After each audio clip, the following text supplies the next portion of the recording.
Bueno, ahí ya estamos grabando. Buenos días a todos y todas. Damos inicio a las ponencias de las terceras jornadas internacionales y quintas jornadas nacionales de ambiente. Mi nombre es Ezequiel y bueno, voy a estar como anfitrión en la sala. En esta sala se va a exponer la temática de riesgos ambientales. Se van a presentar 6 ponencias. Lo único que pido es que en cada ponencia tienen asignado 15 minutos en los cuales van a poder desarrollar el trabajo. Por un tema de tiempos, pido que sean estrictos con el mismo para poder no sacarle tiempo a los compañeros. Bueno, primero vamos a comenzar con la presentación de Leiva Carolina. El título del trabajo es El rol de la gestión integral del riesgo en la planificación estatal, el caso de la playa pública de Vuelta de Obligado, San Pedro, provincia de Buenos Aires, Argentina. Así que le invito a Carolina a exponer. Hola, ¿qué tal? Buenas tardes a todas y a todos. Estoy comenzando a compartir pantalla. No sé si ya la ven. ¿Me avisan? Se ve perfecto. Buenísimo. Bueno, tal como dijo Ezequiel, el título de este trabajo específico que presentamos acá se llama El rol de la gestión integral del riesgo en la planificación estatal, el caso de la playa pública en Vuelta de Obligado, San Pedro, provincia de Buenos Aires, que se inscribe dentro de un proyecto de investigación de la Universidad Nacional de Luján, que es donde pertenecemos, que se llama La dimensión del riesgo e impacto ambiental derivado de eventos hidrometeorológicos extremos desde una interpretación territorial en la provincia de Buenos Aires, dirigido por Adriana Pereira. Bueno, para ponernos un poquito en contexto de qué hablamos cuando hablamos de Vuelta de Obligado, vamos a ubicarnos espacialmente. Vuelta de Obligado es un paraje que pertenece al partido de San Pedro, que San Pedro se encuentra ubicado al norte de la provincia de Buenos Aires, y este paraje se encuentra, si ustedes ven, a 20 kilómetros de la ciudad cabecera, casi al límite con el partido de Ramallo hacia el norte. El paraje de Vuelta de Obligado se caracteriza por tener valores patrimoniales muy importantes, entre los cuales podemos encontrar un valor patrimonial respecto de una característica histórica que tiene, que fue escenario de la batalla de Vuelta de Obligado a mediados del siglo XIX. El 20 de noviembre de 1845 ocurrió esta batalla en donde se enfrentaron fuerzas de la Confederación Argentina con fuerzas extranjeras, inglesas y francesas, que intentaban liberar la navegación interna de los ríos interiores nuestros, y se llevó a cabo una batalla. Estratégicamente fue pensado la ubicación del lugar, porque se pusieron varios puntos en ese momento. O sea, Lucio Mansilla, que fue mandado por Rosas, lo mandó a poner puntos estratégicos en el río Paraná para tratar de impedir el avance de estas tropas extranjeras e invasoras, y se eligió Vuelta de Obligado específicamente porque ahí el río Paraná se angosta y da una vuelta, tiene como un recodo que dificulta la navegación. Entonces lo que hicieron fueron poner defensas, cañones y artillería, y cruzaron 3 líneas de gruesas cadenas a lo ancho de esos 700 metros que separaban las costas de Buenos Aires y de Entre Ríos, para tratar de frenar ese avance. Si bien fue una derrota, en definitiva, es muy importante y es como un hito en defensa de la soberanía nacional este evento, así que es muy importante.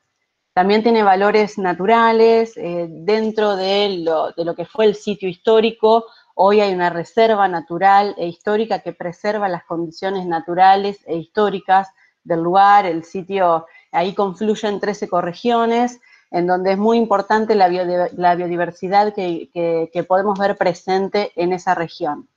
Y asimismo también hace 20 años que se viene desarrollando un proyecto de investigación arqueológica, radicado también en la Universidad Nacional de Luján, a donde pertenecemos, en donde yo también pertenezco a ese proyecto de investigación específico, que trata de reconstruir, apelando al revisionismo histórico, lo que fue la batalla de Vuelta de Obligado, atendiendo al carácter pluridisciplinar que tiene este proyecto de investigación, en donde confluyen muchos investigadores de muchas ramas.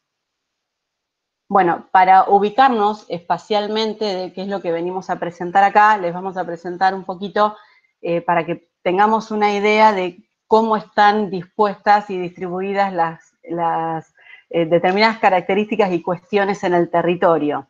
Lo que ven acá es la reserva natural e histórica y refugio de vida silvestre que alberga 3 de las 4 baterías que fueran puestas en ese momento a mediados del siglo XIX, como decíamos.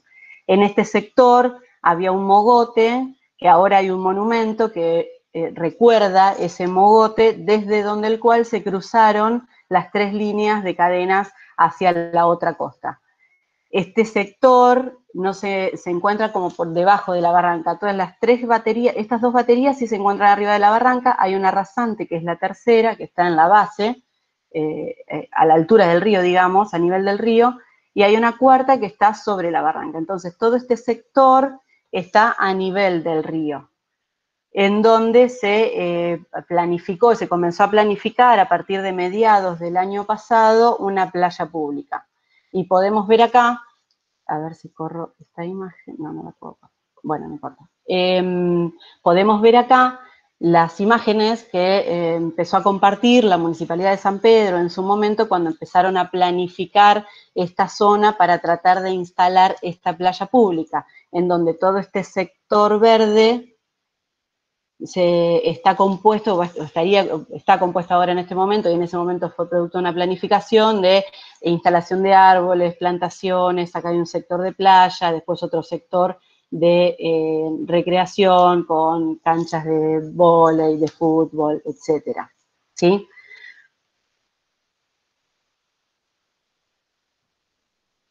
Ahí está, no podía seguir avanzando. Bueno, para ponernos un poquito en contexto de por qué nosotros identificamos algo referido a una gestión del riesgo en esta planificación de playa pública, en este lugar de vuelta de obligado.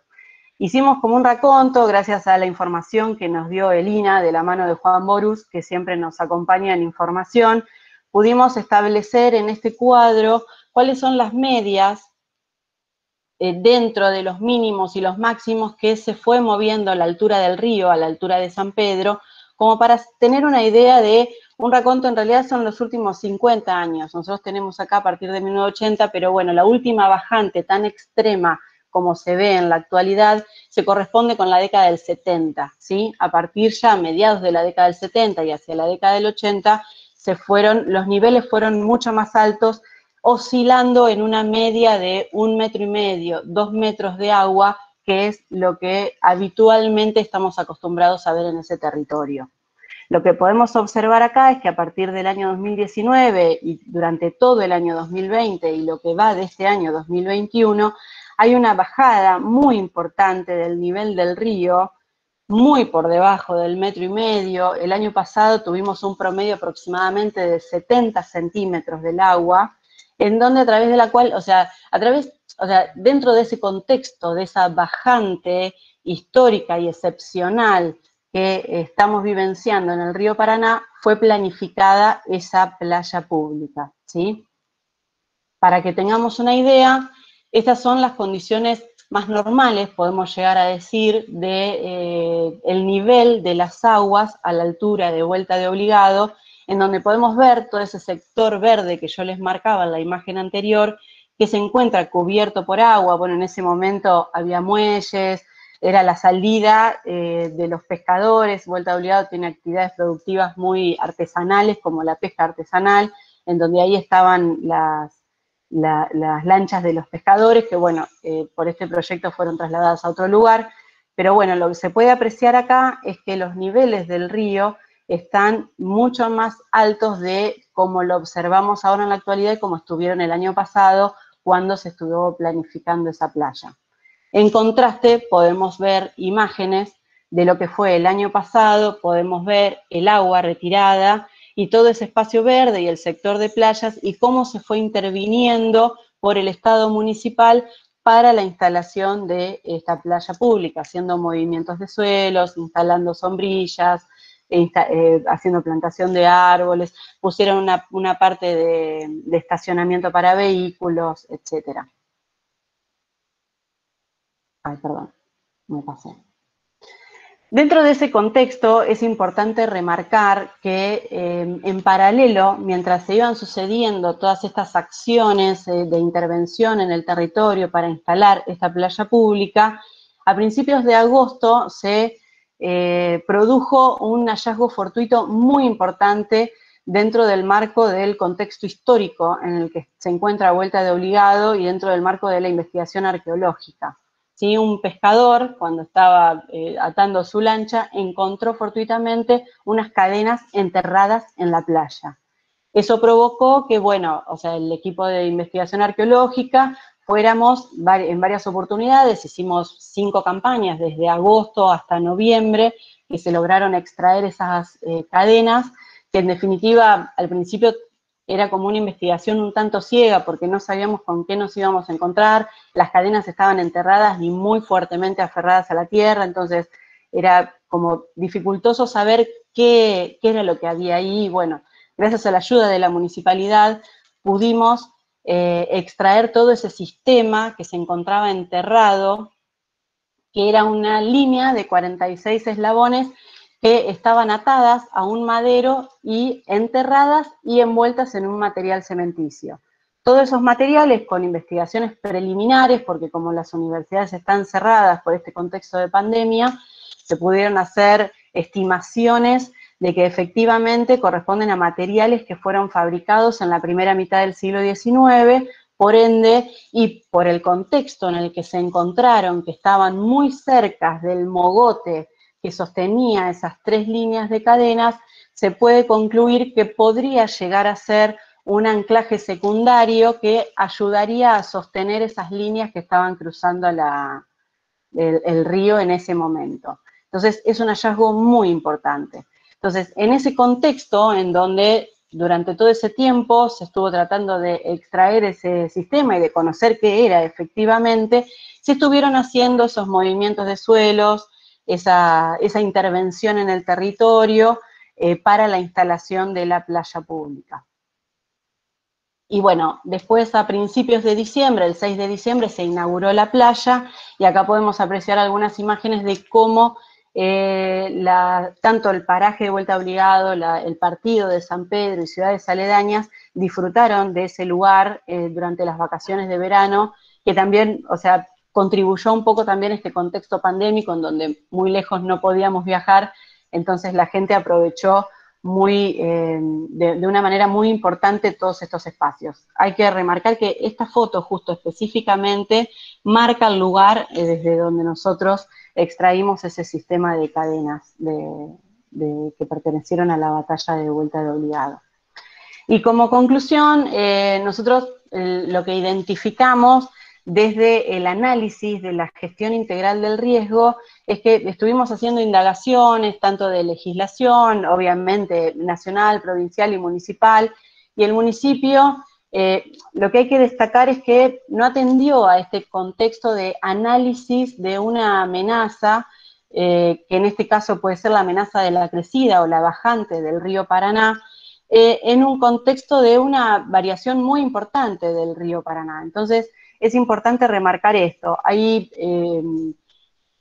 mucha documentación nacional que se puede utilizar para realizar un análisis de una manera integral que integre un análisis de una gestión del riesgo respecto de una amenaza que no fueron tenidas en cuenta, como puede ser el documento país o el plan estratégico territorial que está vigente desde el 2008, desde el 2004 se comenzó a tejer, pero a partir del 2008 se puso en funcionamiento, y marca la necesidad especial de atender a una gestión integral del riesgo al momento de planificar o de gestionar en un territorio.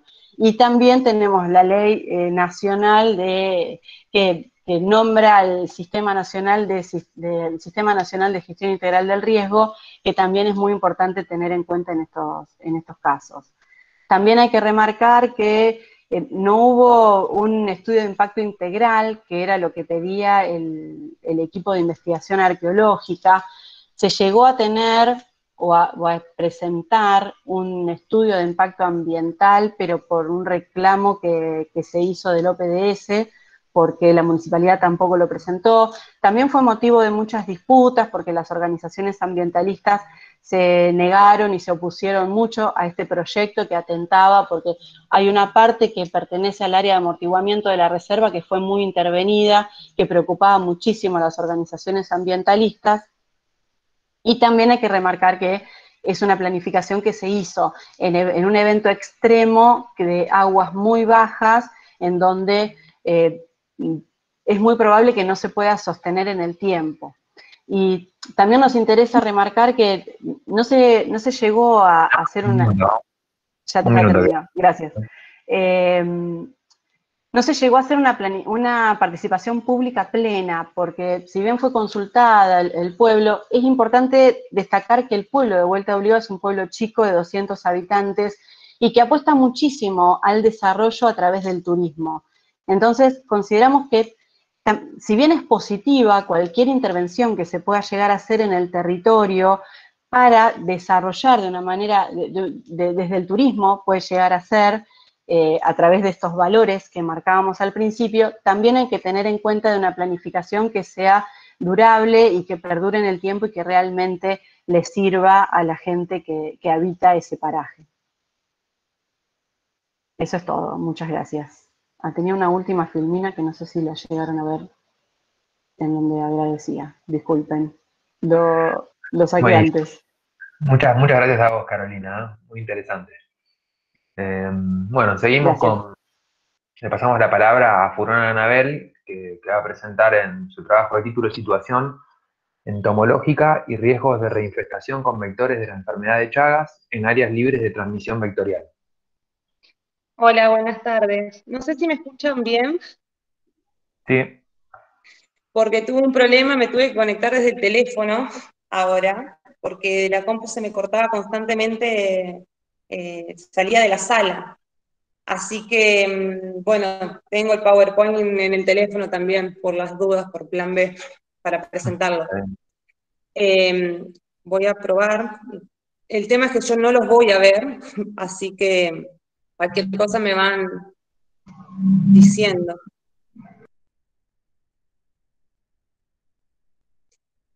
A ver.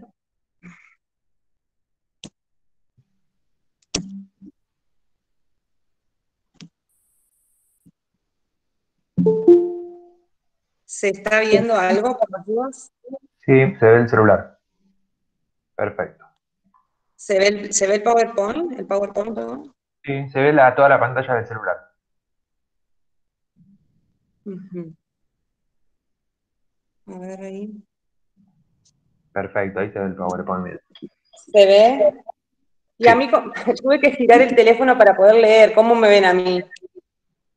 No, se ve Disculpen. solamente el Power, así que vamos Ah, bien. disculpen, pero fue recién que me pasó esto. Venía bien con todas las salas y ahora que me toca presentar a mí, me pasa esto. Eh, bueno, cualquier cosa por el tiempo me avisás, porque no los veo. Bueno, Bueno, buenas tardes a todos. Mi nombre es Anabel y bueno, como me dijo el compañero, esta investigación en realidad forma parte de lo que es mi trabajo de tesis de la maestría en salud ambiental de la UNL de la provincia de Santa Fe. Este trabajo lo llevamos adelante con mis compañeros y bueno, con mi directora de tesis que es Soledad López y mi codirector que es Diego Mendicino. El trabajo de investigación se titula Situación entomológica y riesgo de reinfestación con vectores de la enfermedad de Chagas en áreas libres de transmisión vectorial. Bueno, la enfermedad de Chagas es una enfermedad infecciosa, crónica y potencialmente fatal, causada por un parásito denominado Trypanosoma cruzi, como se observa en el video, que se transmite al hombre y a otros mamíferos por vectores hematófagos del género Triatoma, denominado en esta zona como vinchuca. Estos vectores, a la hora de alimentarse, suelen defecar y con las heces eliminan estos parásitos que se introducen a la piel de los humanos y de los animales expuestos por medio del rascado. Pero también pueden transmitirse por vía congénita, por transfusión de sangre, por trasplante de órganos y por vía oral por la ingesta de alimentos contaminados con el Trypanosoma cruzi. Esta enfermedad es considerada por la Organización Mundial de la Salud como una problemática compleja, ¿sí? una problemática compleja de salud socioambiental que convergen e interactúan componentes tanto biológico, social como cultural. Es una mirada caleidoscópica, como esa imagen que representa ahí, que lo que hace es favorece la observación de la problemática desde distintos puntos de vista, no solamente desde el punto de vista biológico, ¿sí?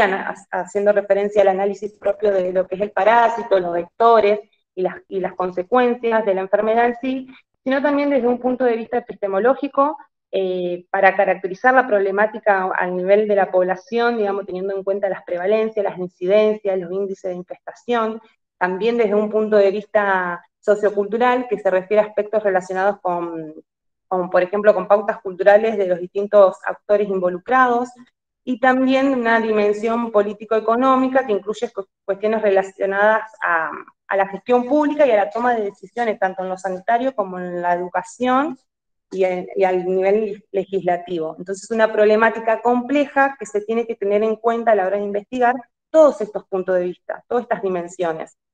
Los principales factores de riesgo en la región se debe a la condición de las viviendas inadecuadas, a la carencia de recursos económicos, a un nivel educativo deficiente y a un trabajo agrícola estacional. Las principales medidas de control en Argentina se basan en la desinfectación de las viviendas y de la vigilancia de la enfermedad a través de efectores de la salud y con participación comunitaria. Estas medidas posibilitaron que varias provincias, incluida la provincia de Santa Fe, lograran la certificación por la Organización Panamericana de la Salud como libre de transmisión vectorial en el año 2012. Esta certificación se alcanzó gracias a los indicadores requeridos, como por ejemplo la baja prevalencia de infección en menores de 5 años y bajo porcentaje de viviendas con insectos triatominos en el intradomicilio. Las especies de triatominos con mayor riesgo en la provincia es Triatoma infestans, por la capacidad que tiene de colonizar las viviendas. Pero también en las evaluaciones vectoriales que se realizaron en los años 2009 y 2010 por el Programa Provincial de Control de Enfermedad de Chagas y la Coordinación Nacional del Control de Vectores en el distrito de Huanqueros, se hallaron ejemplares de Triatoma infestans, pero también de Triatoma patagónica, que tiene la misma capacidad que tiene Triatoma infestans de colonizar viviendas. Por lo que el objetivo general de este trabajo fue describir y analizar la ecoepidemiología de la enfermedad de Chagas en una región del Chaco argentino 7 años después de la certificación como libre de transmisión vectorial. El estudio se llevó a cabo en el distrito de Huanqueros, que pertenece al departamento San Cristóbal de la provincia de Santa Fe, entre diciembre del 2018 y noviembre del 2019.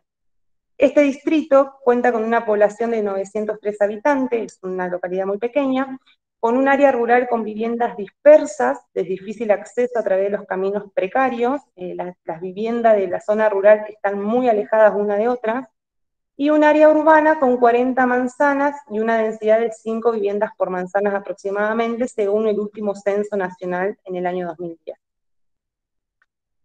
El estudio, se realizó un estudio transversal, observacional y descriptivo, que tiene como unidad de análisis a la unidad domiciliaria y el entorno por fuera de esa unidad domiciliaria.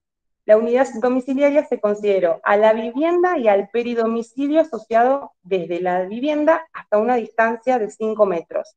Y se consideró el entorno al espacio desde el peridomicilio hasta una distancia de 100 metros.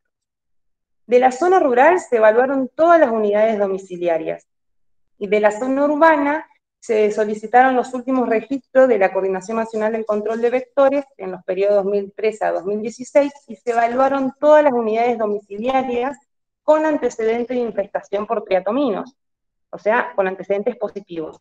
Y a su vez se seleccionaron un número al azar, similar, de unidades domiciliarias, sin registro de antecedentes de infestación, o sea, con antecedentes negativos, ya sea porque fueron evaluadas y no se hallaron triatominos, o directamente porque no fueron evaluadas. Todas las unidades domiciliarias fueron visitadas en compañía de la Coordinación Nacional de Control de Vectores y fueron georreferenciadas con GPS. El análisis del estudio, de las unidades domiciliarias se llevó a cabo mediante la búsqueda y captura de triatomino utilizando la técnica hora-hombre. ¿Sí? Acá hay algunas imágenes de los lugares visitados.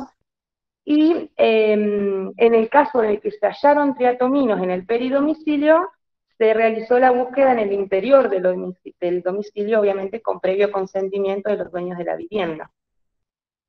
Los ejemplares colectados se identificaron taxonómicamente observando su morfología externa con una lupa binocular y se clasificaron según su estadio de desarrollo, en ninfas del 1 al 5 y en adultos según el sexo. Eso lo hicimos en comparación con el material de referencia de la colección entomológica del CIEN, que es el Centro de Investigación sobre Endemias Nacionales en el cual trabajamos, y se analizaron todas las muestras colectadas tenían presencia de Trypanosoma cruzi. Acá se ven algunas imágenes de los triatominos que colectamos. Y se tuvieron en cuenta los índices entomológicos, como por ejemplo el índice de infestación de la unidad domiciliaria, el índice de densidad y el índice de adultos sobre ninfa colectados.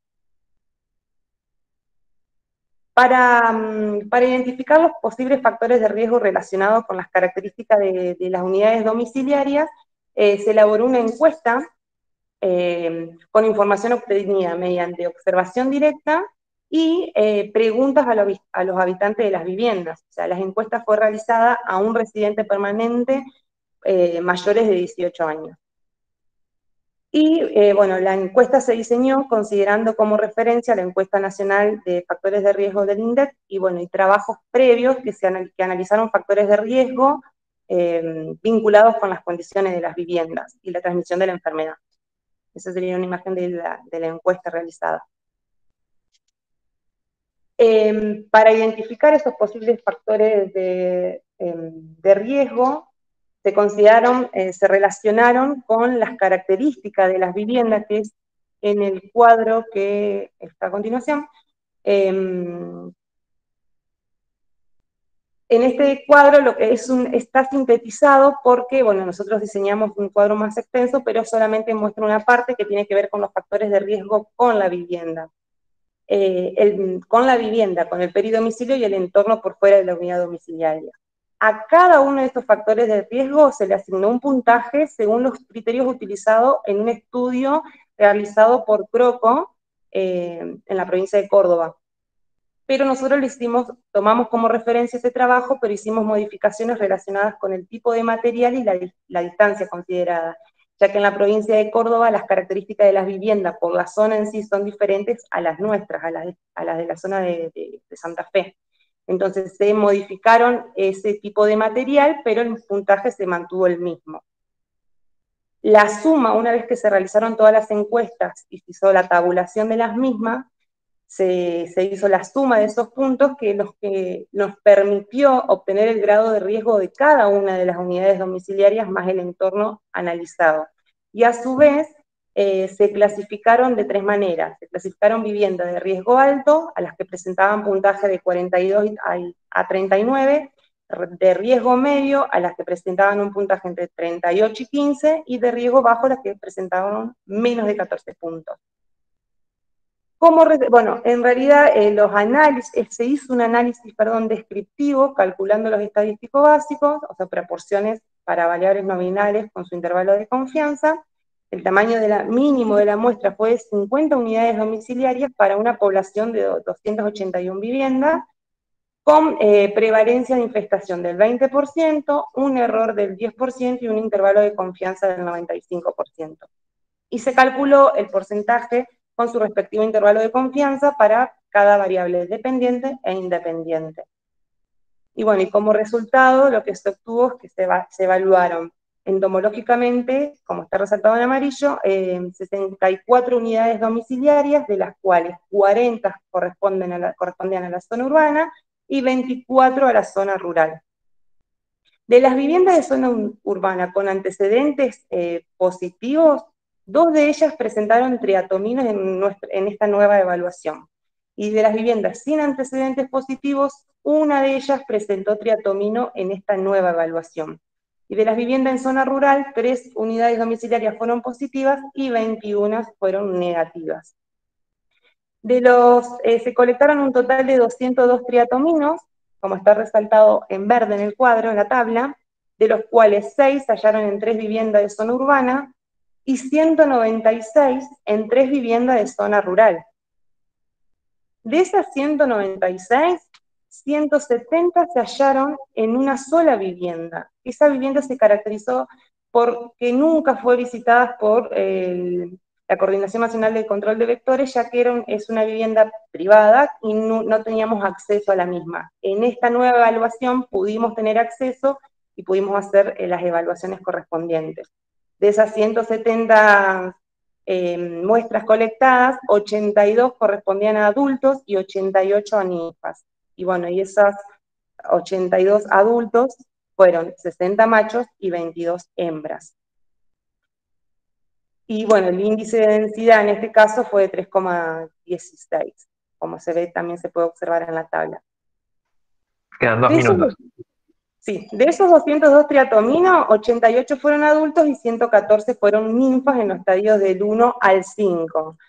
Y bueno, de los adultos fueron 61 machos y 27 hembras, y en esta evaluación se pudo constatar que 85 correspondían a Triatoma infestan y 3 a Triatoma patagónico. Ninguno de los triatominos examinados estaban infectados con Trypanosoma cruzi. Y esta tabla lo que resume es que todas las unidades domiciliarias evaluadas presentaron algunos de los factores de riesgo considerados en este estudio. O sea, 96,9% presentaban al menos una característica de riesgo en el domicilio, siendo el principal factor los relacionados con el material de la vivienda. El 95,3% al peridomicilio y el 100% al entorno. Tanto el peridomicilio como el entorno estaban relacionados con la presencia de animales. Y bueno, y por último, los riesgos de cada vivienda. Se obtuvo un total de 5 viviendas con riesgo alto, 48 con riesgo medio y 11 con riesgo bajo. En zona urbana fueron 3 de riesgo alto, 29 de riesgo medio, 8 de riesgo bajo, y en zona rural 2 de riesgo alto, 19 de riesgo medio y 3 de riesgo bajo. De esas 2 de riesgo alto en zona rural, una fue la que se hallaron los 170 triatominos. Y bueno, y como conclusión de este trabajo, los resultados de este estudio indican la persistencia de poblaciones de Triatoma infestan en el peridomicilio de viviendas en la región del Chaco santafesino 7 años después de la certificación como libre de transmisión vectorial, y con un alto porcentaje de viviendas con factores de riesgo que favorecen a la infestación de triatominos. La mayoría de los ejemplares colectados se identificaron como Triatoma infestan y solamente una pequeña proporción corresponden a Triatoma patagónica. La mayoría de las viviendas evaluadas presentaron algunos de los factores de riesgo considerados que fueron superior a los hallados en el trabajo de Croco que nosotros tomamos como referencia. Y la prevalencia de infestación en el interior fue inferior, a la hallada en otros trabajos, por lo que dichas diferencias reflejan como factores, reflejan que pueden ser los factores sociales, culturales o políticos, y pueden influir, digamos, en la presencia de los vectores. Las tareas de evaluación y control entomológico deben ser sistemáticas y constantes para poder evitar esa reinfestación en el intradomicilio. Y por último, la certificación de la Organización Panamericana de la Salud es un logro muy importante para la provincia, pero que debe sostenerse en el tiempo, por lo que se necesita el apoyo, que apoyen a los programas provinciales y nacionales de Chagas, y que haya una participación comunitaria de los actores locales para poder realizar controles frecuentes en la zona de riesgo, considerando el alto número de viviendas con factores de riesgo y la reinfestación en alguno de ellos. O sea, es importante trabajar de manera colaborativa para poder sostener en el tiempo esta certificación. Y bueno, y por último, los agradecimientos, digamos, a la gente que colaboró en esta investigación, en este trabajo de equipo, que fueron todos los integrantes de la comunidad de Huanqueros, los chicos que trabajaron con nosotros, como los técnicos de control de vectores, y bueno, y al centro de salud y a las escuelas de Huanquero. Muchas gracias.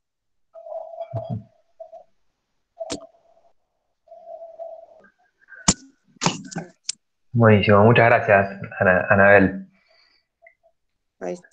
Bueno, Bueno, a ver,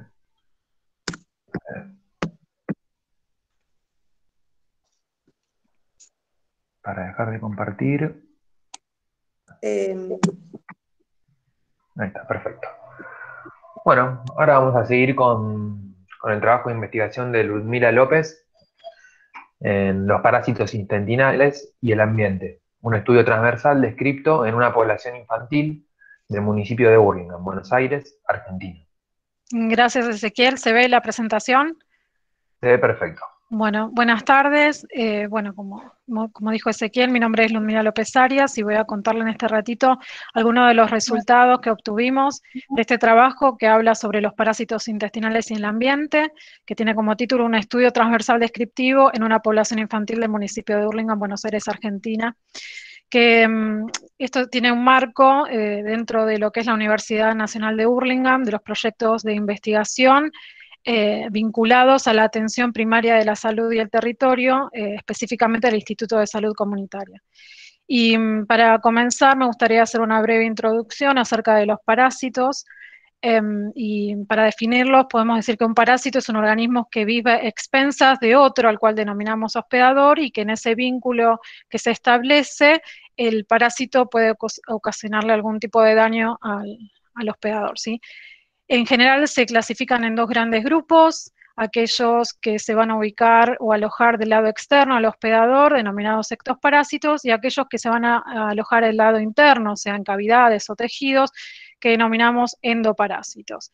Este grupo es el que tiene como foco de estudio este trabajo, en particular los parásitos intestinales, que son de los endoparásitos los parásitos más diversos, por lo cual a su vez podemos clasificarlos en dos categorías: los denominados macroparásitos o helmintos, comúnmente conocidos como gusanos o vermes, y los microparásitos, que son organismos unicelulares, en donde se incluyen los protozoos y algunas especies de cromistas.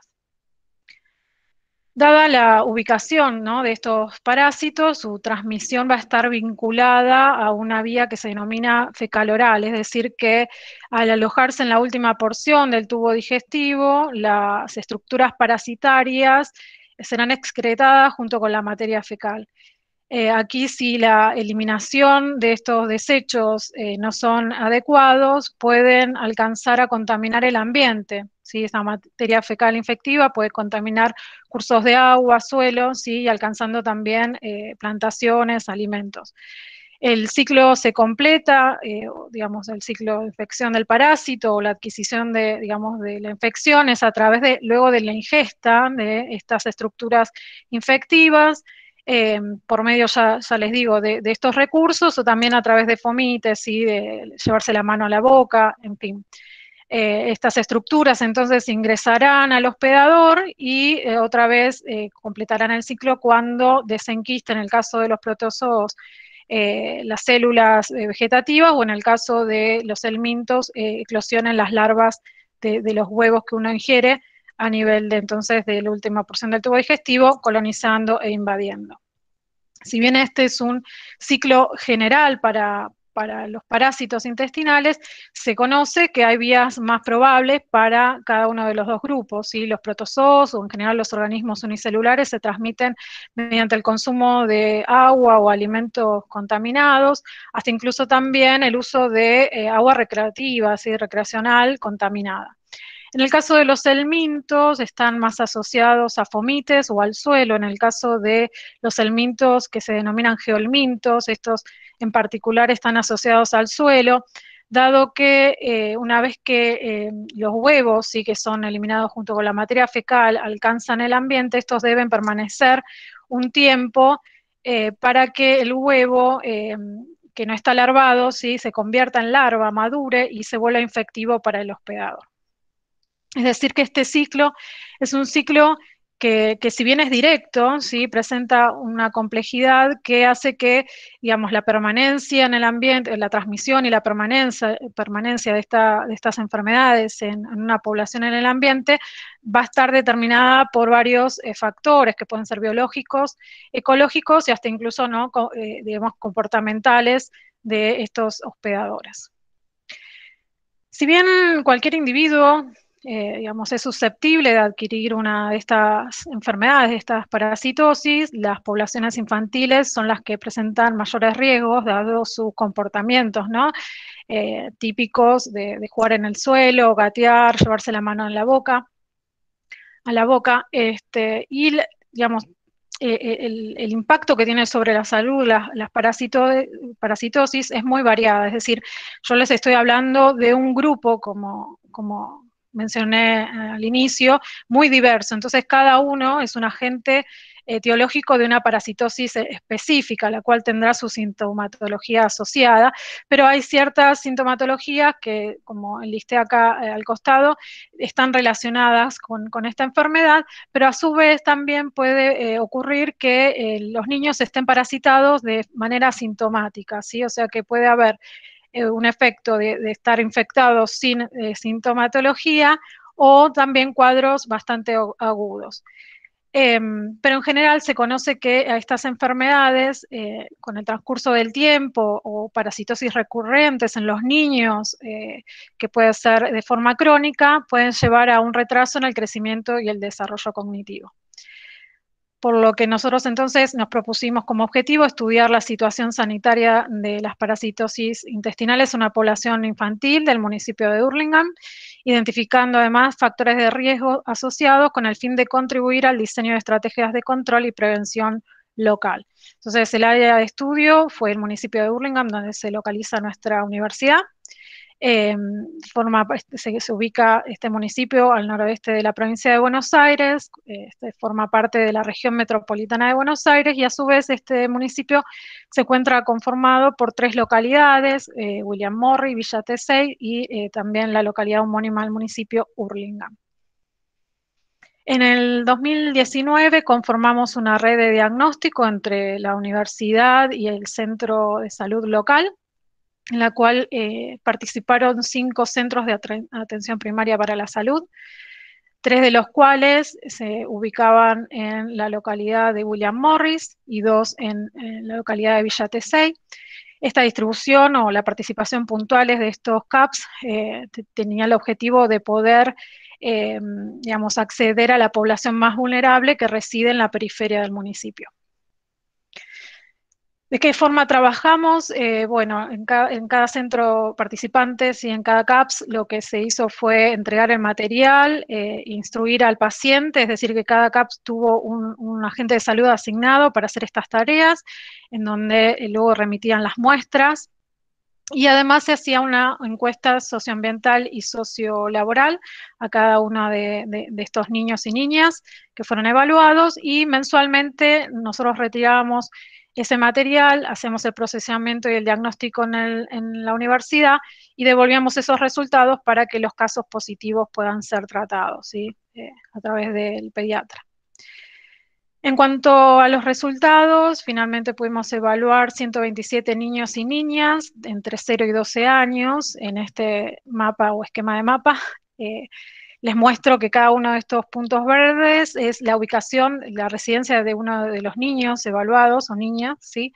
Podemos observar que en general la distribución está asociada a las cercanías a los centros de atención.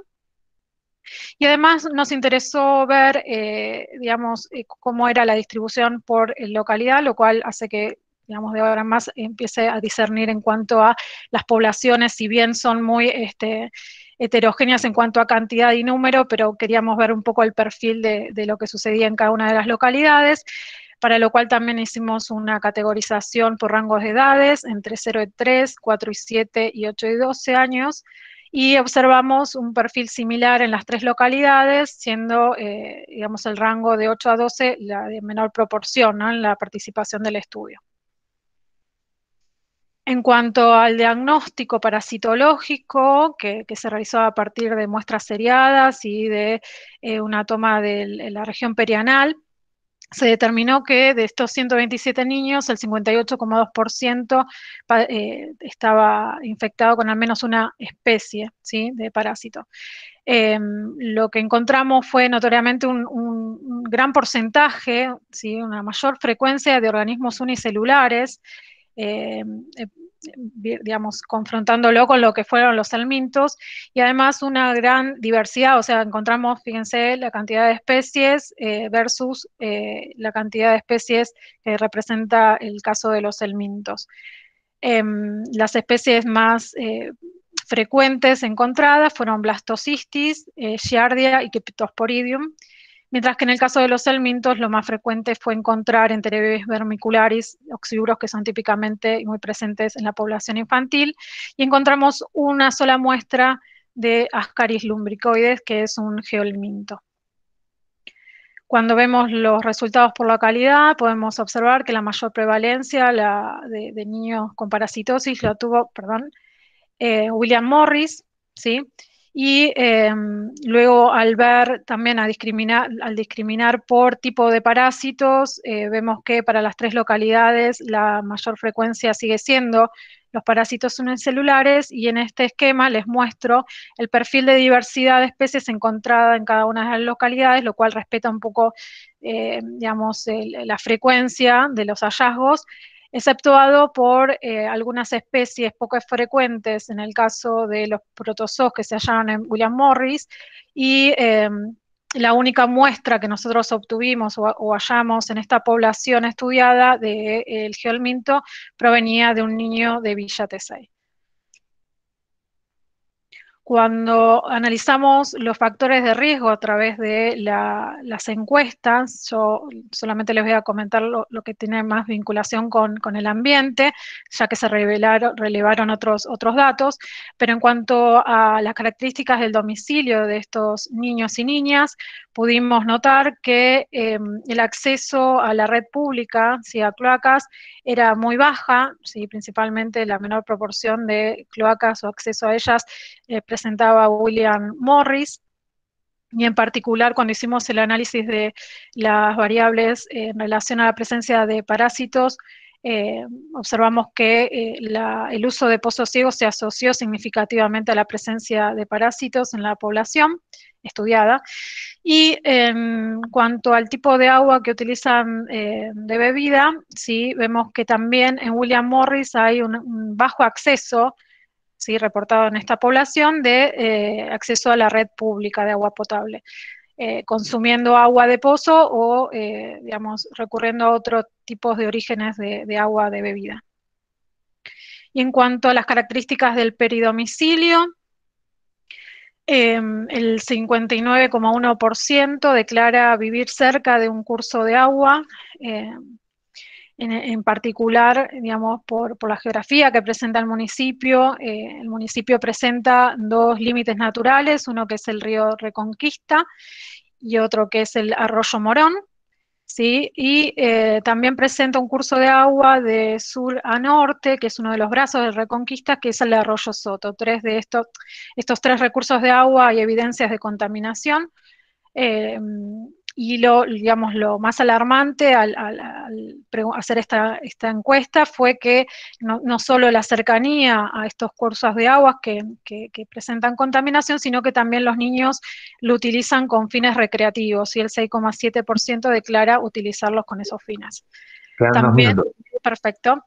También se relevó la presencia de basureros en el 33,1% y la presencia de roedores. O sea que estos resultados muestran ambientes poco saludables que propiciarían, ¿sí?, serían como un ambiente para favorecer la transmisión de estas parasitosis. Como conclusiones que podemos sacar es que este trabajo representa una primera aproximación al estudio de parásitos intestinales en esta comunidad en particular del municipio de Hurlingham. Los datos recabados revelaron una mayor frecuencia de parásitos unicelulares que se transmiten por agua o alimentos contaminados. El uso de pozos ciegos como descarte final de esos desechos cloacales se asoció significativamente a la presencia de parásitos, y para nosotros este estudio es un puntapié que nos permite después contribuir a abordajes integrales para continuar con estos estudios que nos permitan poder planificar acciones tendientes a reducir el riesgo de transmisión de estas parasitosis, al menos a nivel local. Y antes de terminar, quería agradecer a todo este equipo de lo que es la salud en Hurlingham, a la secretaria de salud, principalmente María del Carmen Pardi, que nos permitió realizar este trabajo, a la directora en salud comunitaria, a Magdalena Radatki Cafera, y a cada una de las agentes de salud que participaron, poniendo su tiempo y dedicación, a More, a Díaz, Robledo, Lozano y Kenner. Bueno, muchas gracias. Buenísimo. Muchas gracias, Luzmila, por compartirnos el trabajo de investigación. Muy bueno. Gracias. Bueno, a continuación vamos a seguir con Villanueva Martina, en el trabajo de título Caracterización de riesgos ambientales por exposición a particular material particulado 2.5, un caso de estudio. Le invito a Martina a presentar el trabajo.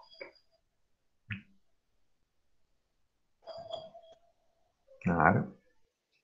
Hola, ¿qué tal? ¿Cómo están? Perfecto. Todo bien. No sé si ya se están viendo ustedes la pantalla, yo todavía no. Sí, se ve. Bien, perfecto. Justo hoy tengo unos problemitas con la conexión, justamente, así que bueno, cualquier cosa, si no la va pasando o algo, me avisan, así puedo manejarlo, digamos. Quédate tranquila de Bien. cualquier cosa. Te avisamos. Gracias. Bien, bueno, este es un trabajo de investigación, es la parte de un trabajo de investigación en realidad que ejecutamos desde la Facultad de Ciencias de la Salud de la Universidad Nacional de Entre Ríos.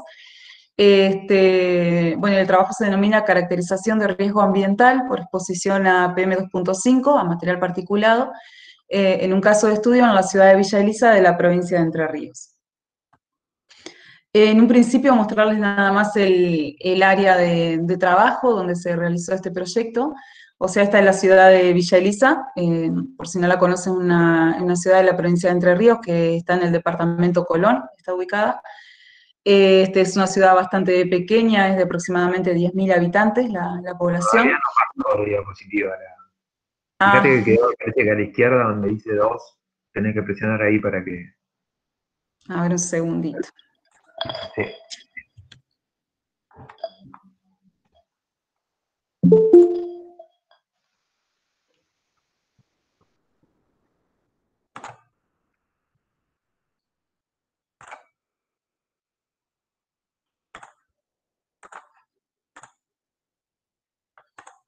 A ver, ahora si podemos. Ahí se pasó.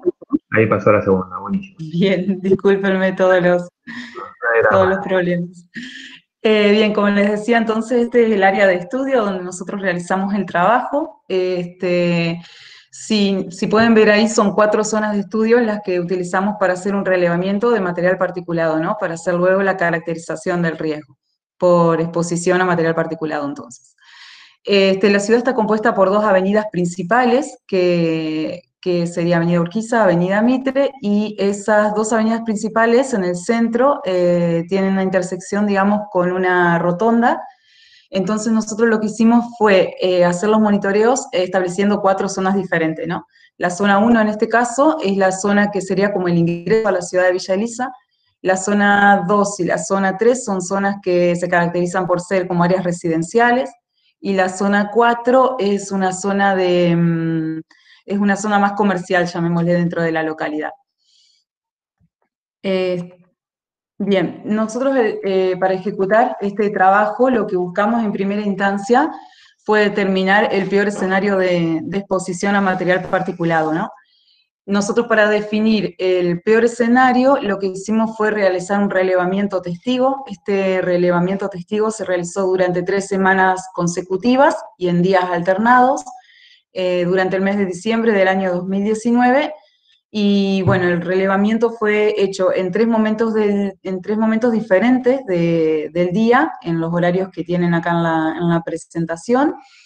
Y en ese relevamiento lo que hicimos fue hacer un conteo de la cantidad de vehículos que transitaban por las zonas de estudios durante aproximadamente 10 minutos por cada zona.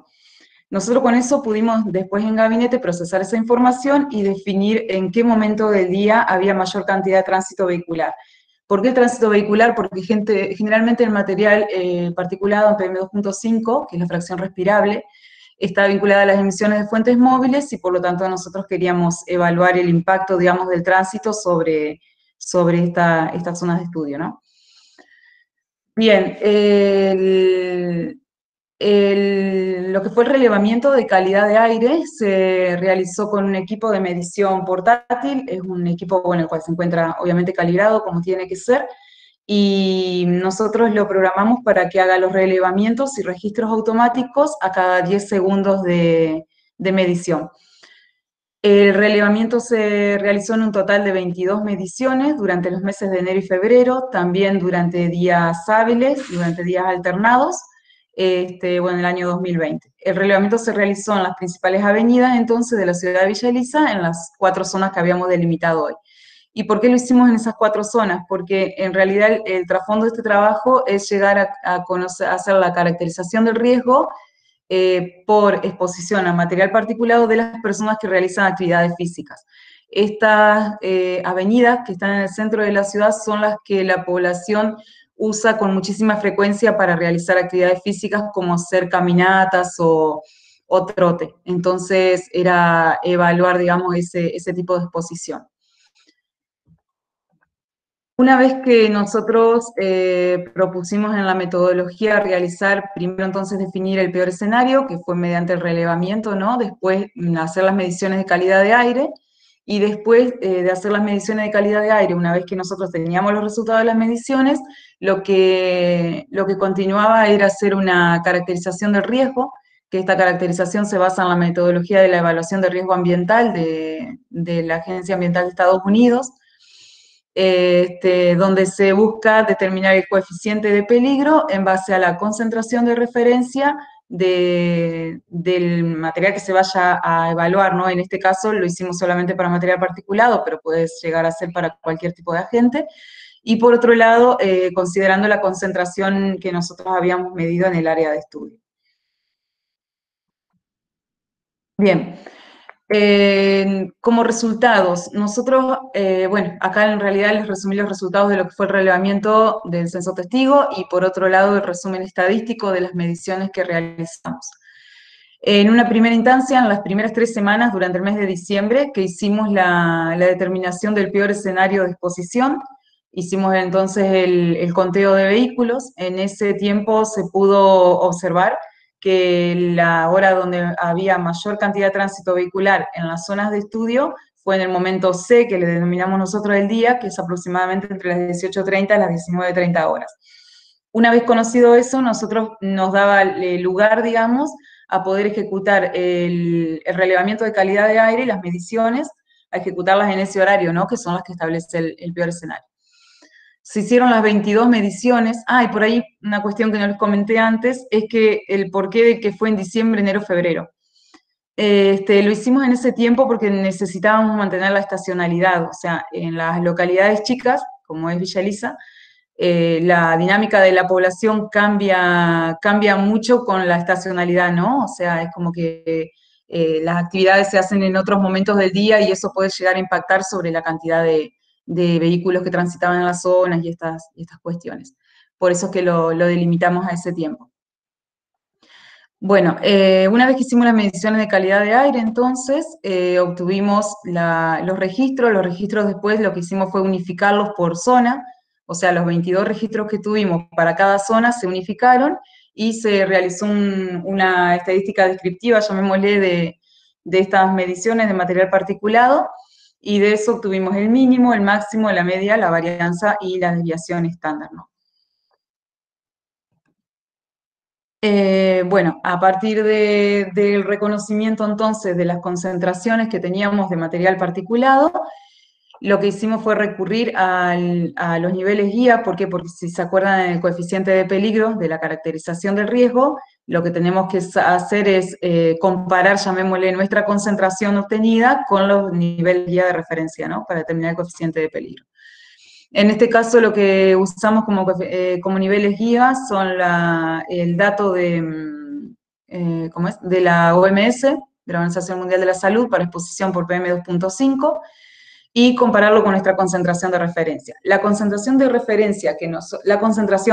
medida que nosotros utilizamos para hacer la comparación, en este caso fue la concentración media. ¿Por qué? Porque si usábamos la concentración máxima, por ahí nos podía llegar a estar arrojando resultados después que no son los representativos de las zonas de estudio, ¿no? Si usaríamos las concentraciones máximas, quizás repercuten, o sea, sobre algún evento que se haya dado y no sobre la normalidad de la zona de estudio. Y también usar la concentración mínima, obviamente que no sería adecuado. Entonces, bueno, como coeficiente de peligro se determinó, según lo que les muestra acá el cuadro, los valores de coeficiente de peligro, por lo tanto se puede observar que todos son inferiores a 1. Bueno, y como conclusión del trabajo, es que se realiza un estudio preliminar. Este es un estudio prácticamente exploratorio, o sea, generalmente no tenemos mediciones de calidad de aire y mucho menos estaciones de monitoreo fija y esas cuestiones en las pequeñas localidades. Por lo tanto, es un estudio exploratorio, un estudio preliminar del impacto sobre la salud de la población que realiza actividad física aeróbica en la zona de estudio. Y bueno, evaluando el riesgo por inhalación a PM2.5 en los momentos de mayor tránsito vehicular, ¿no? Para la temporada de estudio, digamos que fue la temporada de verano. Bueno, se logró determinar que el coeficiente de peligro para las concentraciones promedio no superaban el valor nominal 1, digamos, por lo tanto, estarían dentro de un riesgo potencialmente aceptable, digamos, para este tipo de exposición. Bueno, eso era lo que les queríamos presentar. Buenísimo. Ay, disculpen que no me di cuenta de activar la cámara antes. Muchas gracias, Martina, por la exposición. Muy bueno. Bueno, muchas gracias. No sé si tienen alguna consulta o algo. Ahora cuando finalicemos, damos lugar si tienen alguna consulta. Gracias. Bueno, vamos a seguir con la próxima ponencia, con Corrado Camila. Basural, el título del trabajo es en Basural Municipal en el partido de Luján, cartografiado del estado de vulnerabilidad conforme a componentes ambientales. Así que le pasamos la palabra a Camila. Muy bien. Buenas tardes, voy a compartir pantalla. Buenas tardes. Ya estarían viendo, ¿no? Sí, se ve perfecto. Bien, muchas gracias. Bueno, sí, como mencionó, el título del trabajo es Basural Municipal en el partido de Luján, cartografiado del estado de vulnerabilidad conforme a componentes ambientales, el cual constituye parte de mi trabajo para la obtención del título de Técnica en Información Ambiental, desarrollado en el marco del Grupo de Investigación y Extensión, Epistemología y Metodología Ampliada para el Trabajo en Red, perteneciente al Departamento de Ciencias Sociales de la Universidad Nacional de Luján. El objetivo principal es el cartografiado de la vulnerabilidad de la población, integrando el concepto de vulnerabilidad social, caracterizada en instancias previas de este grupo de investigación, con el concepto de vulnerabilidad física, o también entendida como exposición, analizada a partir de componentes ambientales, agua, aire y suelo.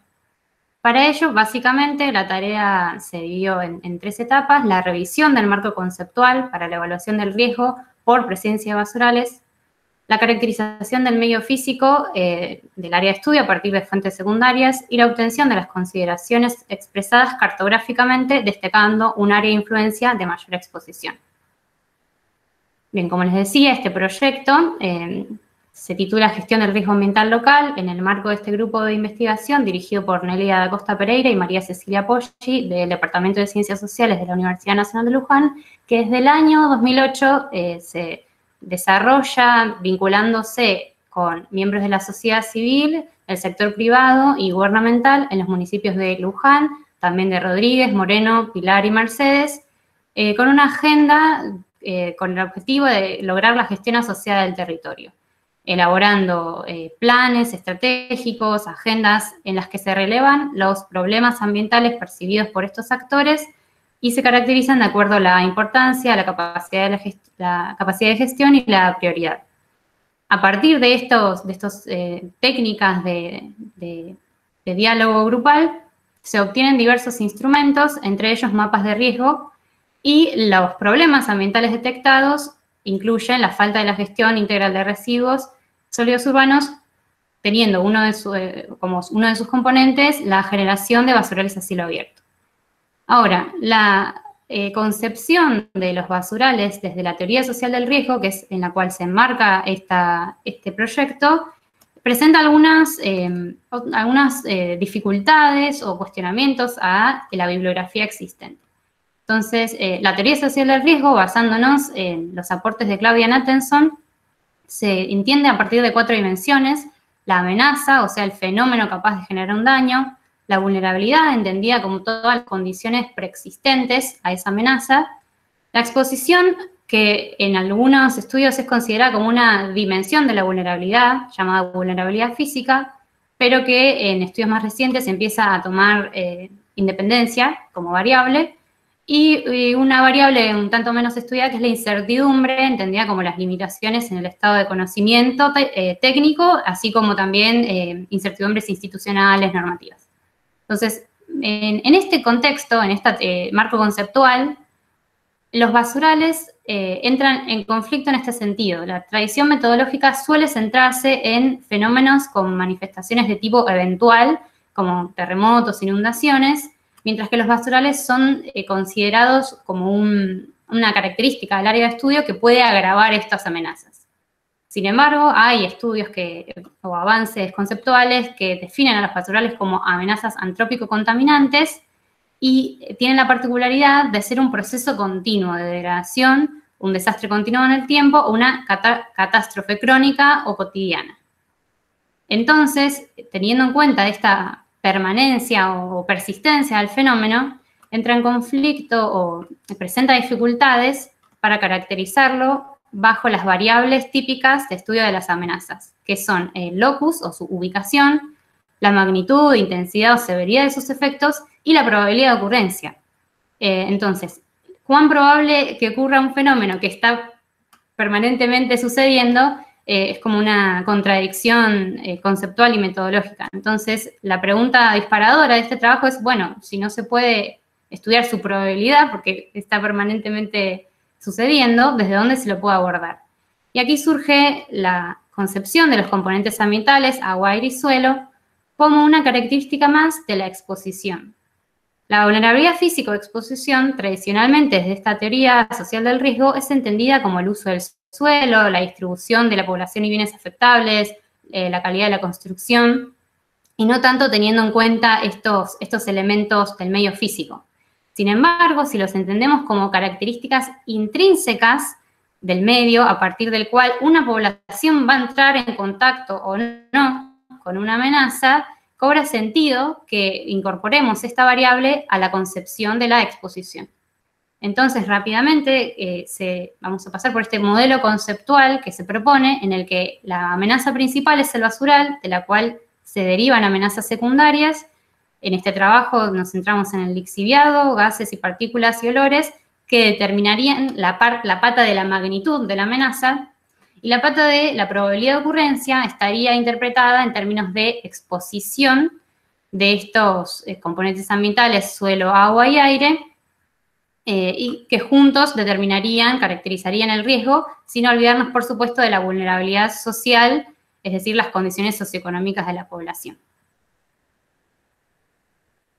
Bien, este modelo es aplicado sobre el área de estudio del partido de Luján, particularmente los alrededores del basural municipal, denominado La Quema, por la constante presencia de incendios de origen natural y antrópico.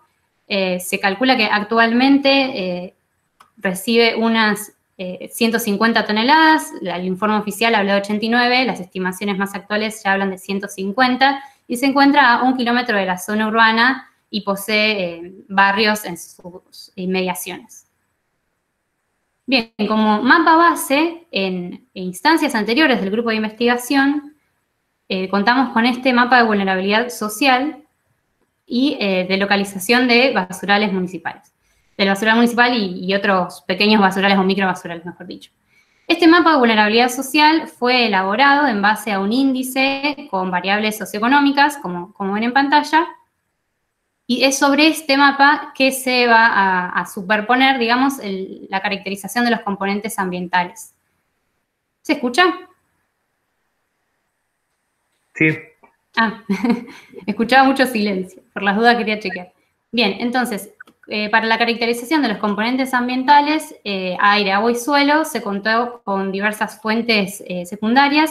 En el caso del componente ambiental aire, se contó con la base de datos de la Estación Agrometeorológica de la Universidad Nacional de Luján, y luego de hacer una caracterización general del régimen de precipitaciones, temperatura y humedad, surge, digamos, lo más interesante de este enfoque, que es el comportamiento de los vientos.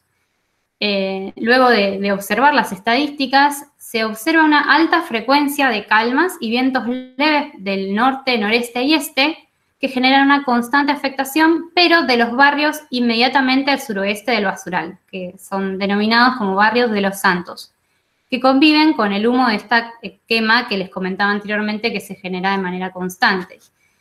Esto, como una primera aproximación, permite sugerir que, al ser un fenómeno constante pero de intensidad relativamente baja, no llega a tener una afectación en lo que es el casco urbano, si bien hay momentos del año en los que esto ocurre y toma mayor notoriedad esta problemática, pero, digamos, en el día a día de la población tiene una mayor afectación en los barrios de Los Santos.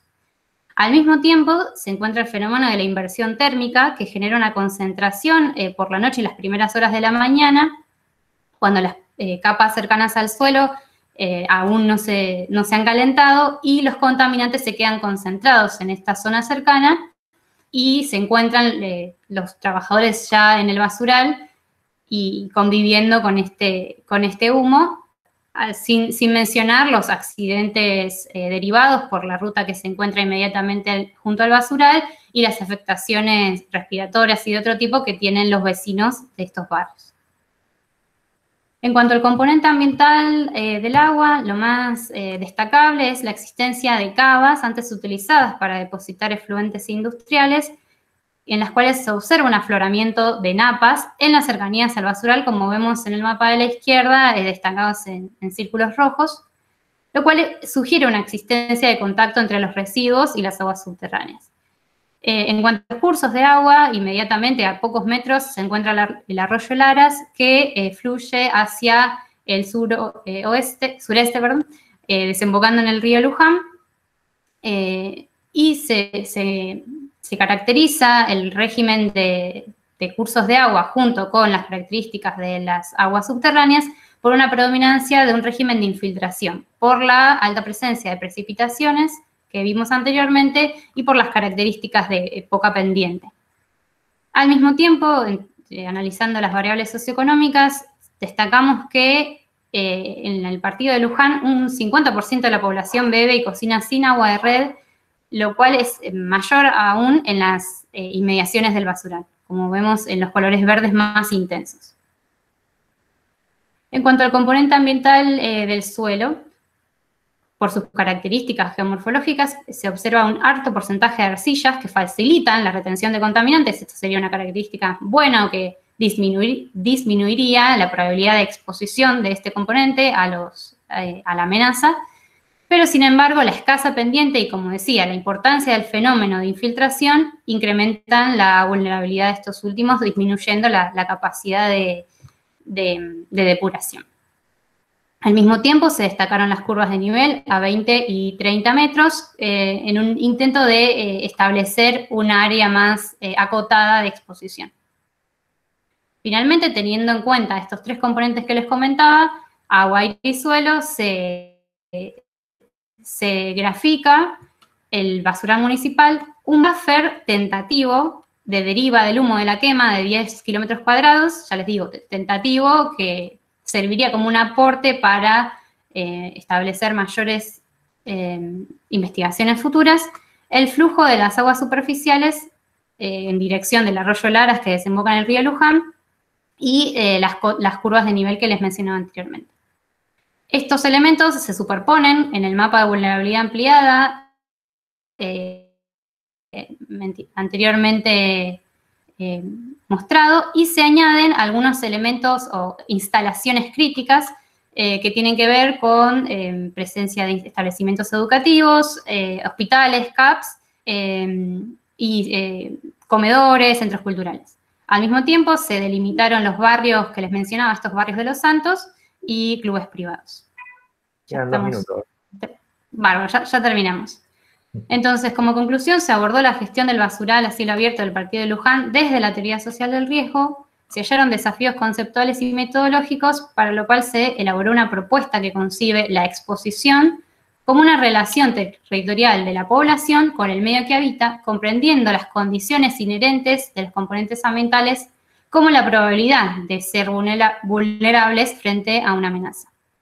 Se describió en base a fuentes secundarias el comportamiento de los componentes ambientales en el partido de Luján, y a partir de ello se interpreta que el componente más vulnerable son las aguas subterráneas por la dificultad y el costo que presenta su recuperación, y por la falta de estudios que caractericen especialmente las aguas subterráneas. Se considera prioritaria, por lo tanto, la implementación de estrategias que disminuyan la generación de líquido lixiviado, y bueno, como más adelante vamos a ver en próximos pasos, actualizar los muestreos de calidad de suelo y agua, aguas arriba y abajo, y especialmente en pozos de abastecimiento. Esto de ninguna manera sugiere que debe desestimarse el impacto del aire contaminado en la población cercana y los trabajadores del basural, pero las condiciones del fenómeno de los incendios hacen que se pueda planificar un manejo del fenómeno a través de un plan de monitoreo, por ejemplo. Como conclusión, se espera enriquecer esta conceptualización, este abordaje, a partir de visitas al basural y sus alrededores, así como también entrevistas y dinámicas grupales de trabajo, que es el espíritu del grupo de investigación, con actores sociales, con el fin de verificar, modificar o completar la metodología propuesta. Muchas gracias.